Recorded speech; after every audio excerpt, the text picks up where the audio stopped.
সবেমাত্র দুপুর গড়িয়ে বিকাল হয়েছে। আমি দোকানে বসে দোকানদারি করছিলাম।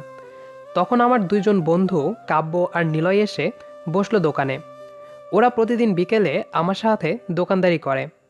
ওদের সাথে আমার বন্ধুত্ব অনেক ছোট থেকে। আমরা প্রতিদিন বিকালে আড্ডা দেই আর প্রতি সপ্তাহের শুক্রবারে বেড়াতে যাই। কাব্য আর নিলয় অনেক বড় বংশের ছেলে। বন্ধু, এভাবে আর কতদিন? এভাবে মানে কিভাবে? আরে বেটা বুঝোস না, বলছি আমরা বিয়ে করেছি সেই কবে, এবার তুইও কর। আমি আর বিয়ে? আমাকে কে মেয়ে দিবে? আরে বেটা তুই খালি হ্যাঁ বল, মেয়ে আমরা এনে দিব তোকে। ঠিক আছে, তোরা যখন বলছিস তাহলে মেয়ে দেখ। ওকে মামা, তাহলে আজ যাই। কাল থেকে তোমার জন্য মেয়ে দেখা শুরু। আচ্ছা বন্ধু, কাল আবার আসিস। ওকে। এবার আমার পরিচয় দিই। আমি তানভীর, এতিম একটা ছেলে। ছোট থেকে বাবা মা কাউকে দেখিনি। ছোট থেকেই কাব্য আর নিলয়দের সাথে খেলা করতাম। এক মাস কাব্যদের বাড়ি আর এক মাস নিলয়দের বাড়িতে থাকতাম। আর হোটেল চায়ের দোকানে কাজ করে পেট ভোজন চলে যেত। আর 15 বছর কাজ করে যে টাকা জমেছিলাম, সেই টাকা দিয়ে বাজারে পরে একটা বাড়ি করেছি। নিচে মুদিখানার দোকান, ওপরে থাকার জন্য রুম। খুব একটা ঘুমানো হয় না, 18 ঘন্টা দোকানদারি করতে হয়। এভাবেই আমার প্রতিটা দিন কেটে যায়। ইতিমধ্যে কাব্য আর নিলয় বেশ কয়েকটা মেয়ে দেখেছে। আমি এতিম বলে কেউ আমার সাথে তাদের মেয়েকে বিয়ে দিতে রাজি হয়নি। দেখতে দেখতে শুক্রবার চলে এসেছে। সকালেই কাব্যের ফোন। হ্যাঁ কাব্য, বল। 10টার দিকে বাইক নিয়ে বটতলায় আসবি। আচ্ছা।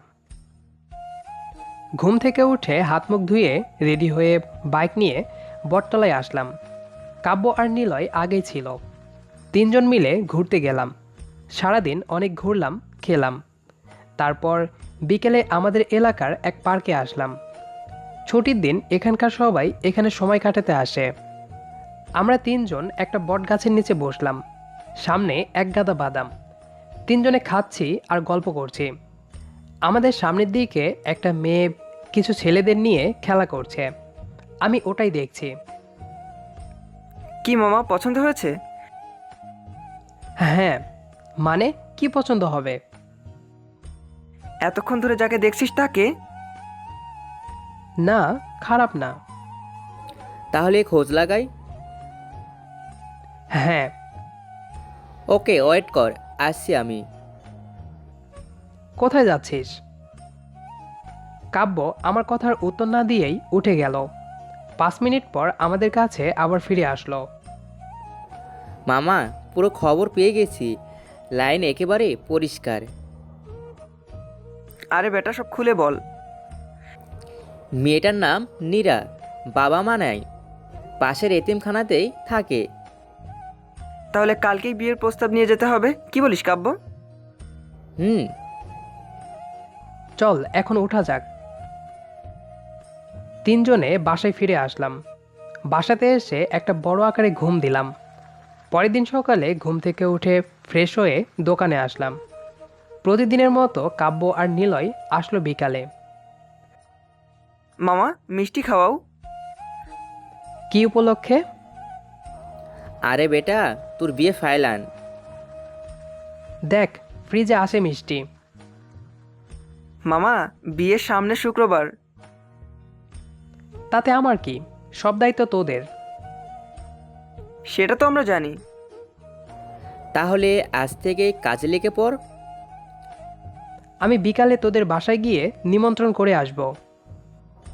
ঠিক আছে, তুই নীরার সাথে দেখা করবি না? আরে, তার দরকার নাই। তোরা দেখেছিস মানে আমি দেখেছি।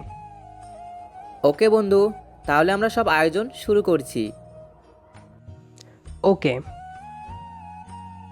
নিলয় আর কাব্য কিছুক্ষণ আড্ডা দিয়ে চলে গেল। আমি বিকালে দোকান বন্ধ করে নিলয়দের বাড়িতে গেলাম। নিলয়দের বাড়িতে যেতেই নিলয়ের বোনের সাথে দেখা। কেমন আছো ভাইয়া? এই তো ভালো। তুই কেমন আছিস? ভালো। তুমি তো এখন আমাদের বাসায় আসো না।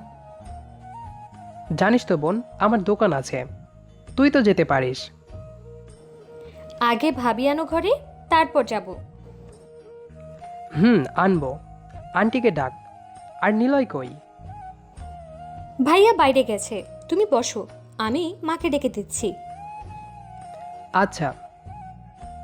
আমি বসে অপেক্ষা করছিলাম, তখন নিলয় বাড়িতে আসলো। যাক, ভালোই হলো। নিজের বিয়ের নিমন্ত্রণ তো নিজে করা যায় না। কিরে, কি খবর? ভালো। কই গেছিলি?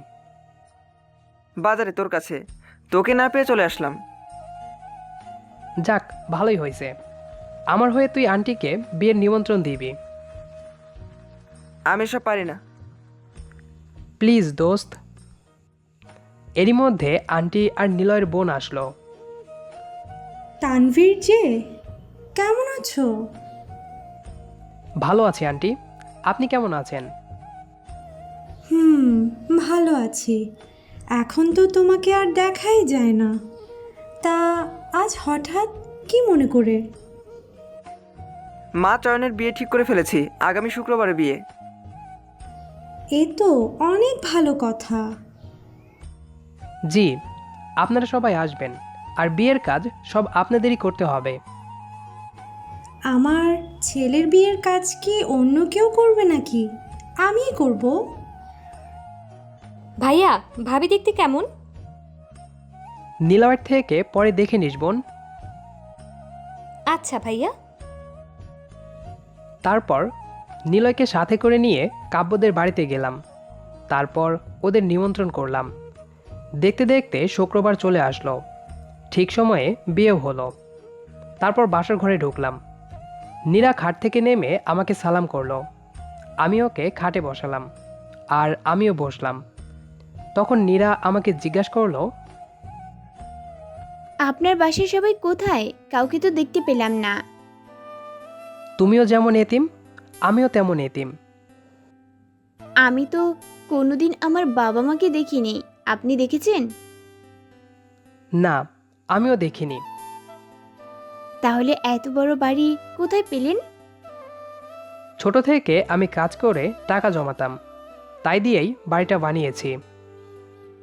ও, আমাকে তোমার পছন্দ হয়েছে? খুব ভালো। আমাকে আপনার পছন্দ এটা আমি জানি। ওই দিন পার্কে যেভাবে তাকিয়েছিলেন। হুম, তুমি তো আমাকে স্বামী হিসেবে মনে নিয়েছো। হুম, তাহলে আপনি আপনি করে বলছো কেন? তুমি করে বলো। ওকে, তুমি। অতঃপর শুরু হলো দুই এতিমের ছোট্ট সংসার। গল্পটি আপনাদের কাছে কেমন লেগেছে সেটি অবশ্যই কমেন্ট করে জানিয়ে দেবেন। আর নিয়মিত এরকম ভালোবাসার ভিডিও পেতে আমাদের চ্যানেলটি সাবস্ক্রাইব করে পাশে থাকা বেল আইকনে ক্লিক করে অল অপশানে ক্লিক করুন। আর আপনি যদি অলরেডি সাবস্ক্রাইব করে থাকেন তাহলে অসংখ্য ধন্যবাদ।